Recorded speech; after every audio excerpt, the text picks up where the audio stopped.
అంటే మేజర్లు అయితే చాలు, అమ్మాయి అయినా అబ్బాయి అయినా సరే కలిసి ట్రావెల్ చేసుకోవచ్చు, ఒక ఇంట్లో కలిసి ఉండొచ్చు, థర్డ్ పర్సన్ వచ్చి ఎందుకున్నావు అని చెప్పి అడిగే హక్కు అటు వీళ్ళ పేరెంట్స్కి కానీ అటు వాళ్ళ పేరెంట్స్కి కానీ అడిగే హక్కు లేదు అని చెప్పి రీసెంట్గా మనకి రాజస్థాన్ జోధ్పూర్ హైకోర్టు తీర్పిస్తూ మరలా ఏం చెప్పారంటే అమ్మాయికి కానీ ప్రాణరక్షణ ఇవ్వాల్సిన బాధ్యత కూడా పోలీసులకు ఉందని చెప్పి పోలీసులకు ఒక దిశానిర్దేశం కూడా చేయడం జరిగింది ఈ పర్టికులర్ కేసు విషయంలో. So end of the day మనకు తెలిసిన జడ్జిమెంట్ ఏంటి, ఈరోజు మేజర్ అయితే చాలు, బోత్ జెండర్స్ కూడా కలిసి ఉండవచ్చు, మ్యారేజ్ అనేది పక్కన పోతుంది.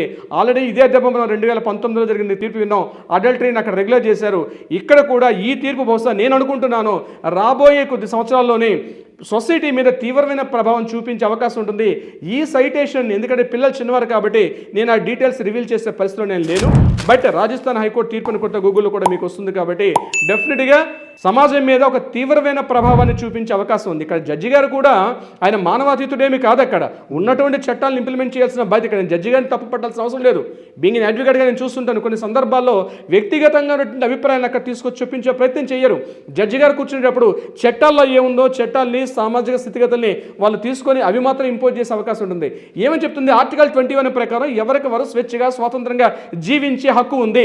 పెళ్లి చేసుకుంటూ మాత్రాన కలిసి ఉండకూడదు, ఆమె మీద ఒక హక్కులు, ఈ అబ్బాయి మీద కొన్ని హక్కులు హక్కులు ఉండొచ్చు గాక, కానీ ముందుగా వాటన్నిటికన్నా ముందు ఎవరి స్వేచ్ఛా స్వాతంత్రం అనేది ఒక హక్కు ఉంది ఆర్టికల్ 21 మనకి ఇండికేట్ చేస్తుంది. అదే ఇక్కడ చెప్పడం జరిగింది జడ్జి గారు, సదర్ జడ్జి గారు కూడా ఏం చెప్పారు, వీళ్ళిద్దరూ మేజర్లు కాబట్టి తప్పనిసరిగా వీళ్ళు కలిసి సహజీవనం చేసుకోవచ్చు, వీళ్ళ మీద ఇబ్బందులు కలిగితే పోలీసుల ప్రొటెక్షన్ కూడా ఇవ్వాలని చెప్పి